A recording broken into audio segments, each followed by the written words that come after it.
Muchachos, esta es la segunda parte de una pequeña serie en la que analizamos a los 10 peores parásitos que afectan al ser humano. El día de hoy veremos precisamente a los últimos 5 puestos, los 5 parásitos más peligrosos para nuestra especie, teniendo en cuenta no solo su letalidad, sino también qué tan comunes son y qué tan difíciles son de tratar. Sin más dilación, el quinto puesto en esta lista le corresponde nuevamente a un tipo de gusanos, los gusanos planos o platelmintos, pertenecientes al género Schistosoma. Son parásitos que destacan no solo por habitar nada más y nada menos que en nuestras venas, sino también por tener la capacidad de llevar al desarrollo de ciertos tipos de cáncer. Los esquistosomas, para ser precisos, son lo que se conoce como tremátodos. Son gusanos planos cuyo cuerpo no está dividido en segmentos y en este caso en particular se trata de parásitos prolíficos que afectan a más de 270 millones de personas a nivel mundial, concentrándose no solo en países de África, sino también en América y China. Estos gusanos en su forma larvaria habitan en cuerpos de agua dulce, ríos, lagos o arroyos, siempre que estos contengan a las especies de caracoles que necesitan para desarrollarse. Cuando una persona entra en contacto con estos cuerpos de agua, las larvas de los esquistosomas, llamadas cercarias, pueden penetrar directamente la piel, ocasionalmente produciendo lesiones al tiempo que llegan a la circulación. Estas larvas microscópicas nadan literalmente en nuestro torrente sanguíneo hasta alcanzar finalmente las venas del intestino o la vejiga, dependiendo de la especie. Y es que son principalmente 3 las especies de esquistosoma que afectan al ser humano: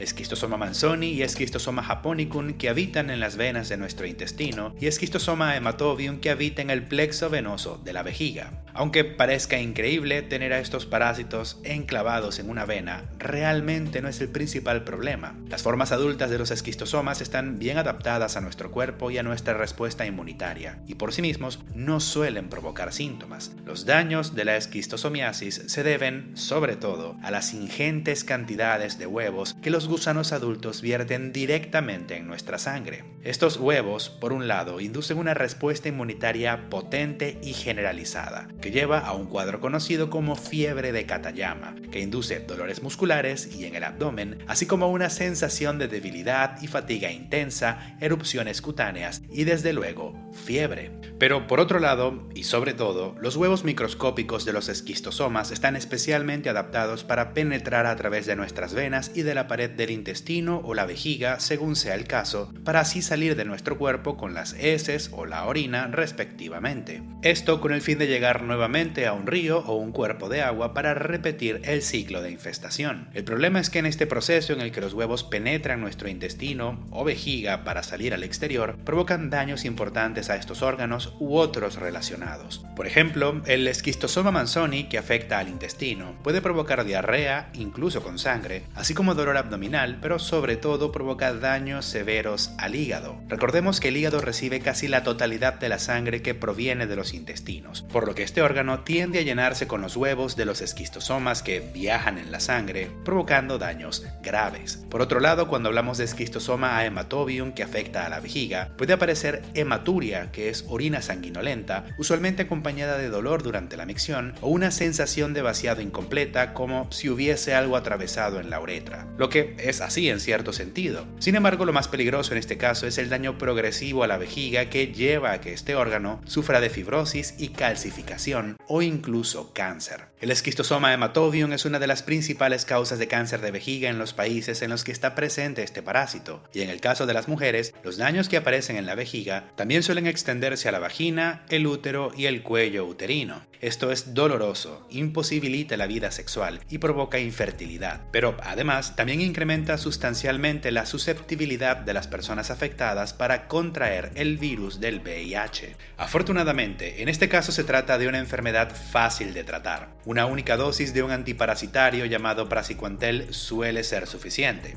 Aún así, esta es una parasitosis terrible, que afecta particularmente a los más pequeños y que lleva a la aparición de forma secundaria de varias otras enfermedades peligrosas. Y por esta razón, creo que se merece el quinto puesto de esta lista. Pasando al puesto número 4, tenemos a un parásito que no solo se encuentra entre los más grandes que afecta al ser humano, sino que además también es una de las principales causas de epilepsia prevenible a nivel mundial. Hablamos de la Taenia solium. Este parásito, popularmente conocido como solitaria, puede alojarse directamente en el cerebro, provocando daños devastadores, usualmente irreversibles y potencialmente letales. Produce lo que se conoce como neurocisticercosis, una enfermedad que afecta a 14,9 millones de personas a nivel mundial. Tal como en el caso anterior, se trata de un platelminto, es decir, de un gusano plano, solo que en este caso hablamos de un céstodo. Es decir, es un gusano plano cuyo cuerpo se encuentra dividido en múltiples segmentos. La Taenia solium tiene un ciclo de vida relativamente sencillo en el que el hospedador definitivo somos los seres humanos, que contraemos a este patógeno al consumir carne de cerdo poco cocida o cruda que esté contaminada con las larvas de este parásito. Y los cerdos, a su vez, se contagian al exponerse a agua, tierra o alimentos contaminados con las heces de un ser humano infestado. Para que se entienda, es un gusano que en la naturaleza alterna entre seres humanos y cerdos para desarrollarse, aunque solo en nuestra especie es que este parásito puede alcanzar la adultez. Habita en nuestro intestino, donde consume parte de nuestros alimentos a medida que crece y se reproduce. Como son formas de vida hermafroditas, un único gusano puede reproducirse por sí mismo en nuestro cuerpo, y es en parte por esta razón que las tenias son conocidas popularmente como solitarias. En nuestro intestino estos gusanos crecen hasta alcanzar entre 3 y 12 metros, por lo que son de los parásitos más grandes que afectan al ser humano. Ahora, la Taenia solium es un parásito un tanto particular que puede provocar dos enfermedades distintas dependiendo de cómo nos infestemos. Si una persona se infesta al consumir específicamente las larvas contenidas en la carne de un cerdo, esta desarrollará lo que se conoce como teniasis. Esta es una parasitosis intestinal en la que las larvas, después de haber madurado en la carne del cerdo, alcanzan el intestino y crecen convirtiéndose en tenias adultas. Estas tenias provocan pocos o ningún síntoma y viven en nuestro intestino produciendo huevos que terminan siendo eliminados con las heces. Estos huevos contaminan la ropa, las manos, la tierra e incluso frutas y vegetales, y pueden ser consumidos no solo por un cerdo, sino también por una persona. Y es el consumo específicamente de los huevos y no de la carne con larvas lo que provoca la temida neurocisticercosis. Aunque por supuesto una persona que porta los parásitos en su interior puede terminar consumiendo accidentalmente los huevos que producen sus propios parásitos. Esta distinción entre consumir las larvas en la carne y consumir los huevos que salen de una persona infestada es importante porque las larvas apenas salen del huevo no están lo suficientemente desarrolladas como para permanecer en nuestro intestino y alcanzar la adultez. No han pasado por la carne del cerdo, que es un paso necesario en su desarrollo, por lo que al consumir los huevos directamente, las larvas que emergen de ellos tienen que emigrar a otras partes del cuerpo, particularmente a los músculos, incluyendo el corazón, pero también al cerebro, donde comprimen los tejidos de este órgano. Y esto último es lo que se conoce como neurocisticercosis. Los daños dependen de la cantidad de larvas y de su ubicación en el cerebro, y estos pueden ir desde lo imperceptible hasta lo devastador, llevando a una inflamación masiva con la consiguiente destrucción del tejido cerebral. Además, se trata de una enfermedad con un tratamiento complicado, en vista de que matar a las larvas alojadas en el cerebro empeora sustancialmente los síntomas. Además del uso de antiparasitarios como el ya mencionado praziquantel o el albendazol, puede ser necesario el uso de antiinflamatorios o incluso neurocirugía para el manejo de esta enfermedad. La teniasis y la cisticercosis en general es un tema que tratamos de forma más detallada y matizada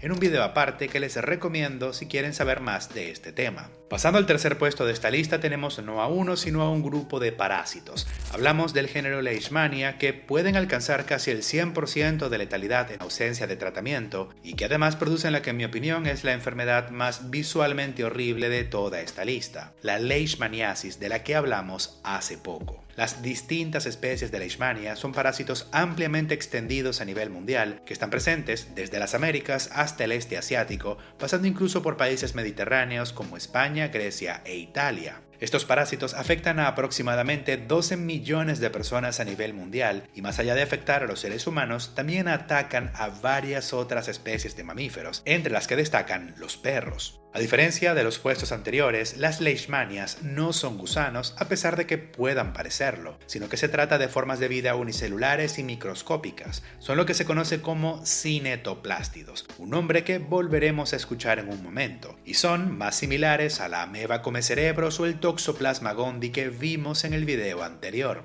De forma similar a los puestos que quedan en esta lista, también se trata de parásitos que se transmiten a través de vectores. Ingresan al cuerpo de sus víctimas mediante la mordedura de insectos similares a los mosquitos, conocidos como flebotominos, moscas de la arena o jejenes que se alimentan de sangre. Una vez en nuestro cuerpo, estos parásitos pueden producir hasta 3 formas de leishmaniasis, pero nos interesan sobre todo 2. Por un lado tenemos a la leishmaniasis mucocutánea, que afecta a la piel y a las superficies mucosas, como la nariz o la boca, por ejemplo. Es una enfermedad altamente desfigurante que a medida que progresa puede destruir no solo a la piel y los tejidos blandos de la cara, sino también el tabique nasal y el paladar, dejando secuelas cruentas en sus víctimas. Las imágenes son lo suficientemente gráficas como para tener que censurarlas en este video. Por otro lado, tenemos a la leishmaniasis visceral, en la que estos parásitos atacan a nuestros órganos internos, particularmente al hígado, el vaso y la médula ósea.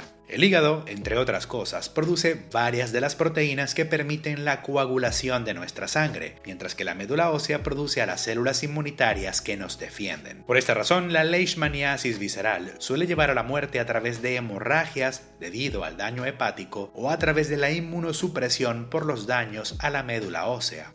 La leishmaniasis visceral es de las pocas enfermedades infecciosas que alcanzan casi el 100% de letalidad en ausencia de tratamiento, pero para empeorar las cosas también es difícil de tratar, y es uno de esos casos en los que el tratamiento puede ser peor que la enfermedad. La leishmaniasis se trata con un grupo de fármacos conocidos como sales de antimonio, entre los que destacan el antimoniato de meglumina, conocido popularmente como glucantime. A pesar de ser generalmente seguros, estos fármacos son conocidos por su potencial para provocar arritmias cardíacas que pueden llevar a la muerte, aunque esto es raro con el manejo apropiado. Afortunadamente también existen alternativas como la anfotericina B, un fármaco que también puede tener efectos adversos severos, pero que generalmente se considera menos tóxico. Curiosamente, la leishmaniasis visceral también puede llevar al oscurecimiento generalizado de la piel, razón por la que también es conocida como Kala Azar, fiebre negra en hindi. Pasando ya al segundo y penúltimo puesto de esta lista, tenemos nuevamente a un género de parásitos unicelulares que en realidad están bastante emparentados con los del puesto anterior. Son otro grupo de cinetoplástidos. En este caso hablamos de los tripanosomas, particularmente el Trypanosoma cruzi, el parásito que se cobra la vida de más personas en el continente americano cada año. Este patógeno es el agente causal de una enfermedad conocida como mal de Chagas o tripanosomiasis americana, una patología crónica y altamente incapacitante que afecta al sistema digestivo, pero sobre todo al corazón. Es una enfermedad que está presente en casi toda América, desde el sur de los Estados Unidos hasta Chile y Argentina, afectando a entre 6 y 7 millones de personas y cobrándose la vida de aproximadamente 10.000 cada año. Este parásito se transmite sobre todo a través de un grupo de insectos vectores, los triatominos, que son casi tan horribles como la propia enfermedad. Son un tipo de chinches que se alimentan de sangre y que son conocidas comúnmente como chipos, pitos o vinchucas, pero a diferencia de los mosquitos, no transmiten al parásito a través de su mordedura, sino a través de sus heces. Estos insectos tienden a defecar cuando se alimentan y el parásito ingresa a nuestro cuerpo cuando las heces infectadas hacen contacto con el sitio de la mordedura o cuando al rascarnos nos erosionamos la piel. La enfermedad de Chagas tiene una fase inicial aguda en la que el parásito puede ser encontrado fácilmente en la sangre. El problema es que esta fase aguda provoca un cuadro inespecífico o incluso inexistente, con síntomas leves como dolor muscular, debilidad, sensación de fatiga, fiebre e inflamación de los nódulos linfáticos. Esto puede llevar a que la enfermedad no sea identificada a tiempo o incluso a que la víctima ni siquiera busque atención médica. A partir de este punto, el parásito permanece alojado o prácticamente escondido en ciertas poblaciones de neuronas y sobre todo de células musculares a lo largo de nuestro cuerpo. Esto da inicio a la fase crónica, en la que la enfermedad se hace muy difícil de diagnosticar hasta que aparecen los peores signos y síntomas. El Trypanosoma cruzi afecta particularmente a los tejidos musculares del intestino, el esófago y el corazón, lo que daña y deforma poco a poco estos órganos hasta que finalmente dejan de funcionar. La enfermedad de Chagas se caracteriza por ser altamente arritmogénica. Altera las estructuras del corazón y hace que las paredes de este órgano se dilaten y se adelgacen hasta el punto en el que éste es incapaz de mantener una función y ritmo adecuados. Esto puede llevar no solo a una muerte súbita, sino también a infartos cardíacos y cerebrales, tromboembolismos pulmonares y en general a un estado de insuficiencia cardíaca altamente debilitante, en el que tan solo caminar supone un esfuerzo y en el que la sangre se estanca a lo largo de todo el cuerpo. Cuando afecta al sistema digestivo, la enfermedad de Chagas lleva a complicaciones como el megaesófago y sobre todo el megacolon, condiciones en las que estas estructuras, de forma similar a lo que ocurre con el corazón, se dilatan y adelgazan hasta hacerse incompetentes. Es una patología que tarda años en desarrollarse, cuyos daños son en gran medida irreversibles y que supone un peso importante no solo en la vida de quien la sufre, sino también sobre los familiares de la víctima. Para empeorar las cosas, no solo es una patología difícil de diagnosticar antes de que los daños aparezcan, sino que también es una enfermedad difícil de tratar en la que el tratamiento adecuado puede fracasar hasta en el 30% de los casos. Los fármacos más usados para tratar esta patología son el nifurtimox y el benzimidazol, que también son relativamente tóxicos. Ahora, el Trypanosoma cruzi no es el único tripanosoma de relevancia médica. La otra razón por la que este grupo de parásitos se lleva el segundo puesto de esta lista es el Trypanosoma brucei, el agente causal de la enfermedad del sueño o tripanosomiasis africana, una patología que también puede alcanzar el 100% de letalidad en ausencia de tratamiento. Esta enfermedad afecta sobre todo al cerebro y debe su nombre a que una de sus principales manifestaciones son las alteraciones en el sueño, usualmente acompañadas de problemas psiquiátricos como psicosis y delirios. La enfermedad del sueño es transmitida, esta vez sí, por la mordedura de un tipo de moscas hematófagas, las moscas tsetse, que se distinguen del resto de los insectos por ser de los únicos que en cierto sentido amamantan a sus larvas que, dicho sea de paso, dan a luz en lugar de ponerlas en forma de huevos. La enfermedad del sueño hoy en día es una patología en vías de desaparecer, aunque a lo largo del siglo pasado llegó a cobrarse millones de víctimas y a prácticamente erradicar la vida humana a orillas de distintos ríos en África. Si quieren saber más de esta enfermedad y del también horrible insecto que la transmite, les recomiendo que se pasen por el video que ya tengo sobre esta patología. En cualquier caso, por su papel tanto en el mal de Chagas como en la enfermedad del sueño, los tripanosomas se merecen el segundo puesto de esta lista. Muchachos, antes de pasar al puesto número 1 hay que mencionar muy rápido a algunos parásitos que no tienen un puesto en esta lista pero que sin dudas merecen ser tenidos en cuenta. El más importante de estos puestos honoríficos, si es que se les puede decir así, sería para la entamoeba histolítica, agente causal de la disentería y el absceso hepático amebiano. Afecta a casi 50 millones de personas a nivel mundial y se cobra la vida de aproximadamente 100.000 cada año, lo que le convertiría en uno de los parásitos más letales de esta lista. Es un patógeno que mata a base de diarreas sanguinolentas, una forma horrible de morir y como no quería que me quedara un video demasiado escatológico, preferí mencionarla brevemente en este apartado.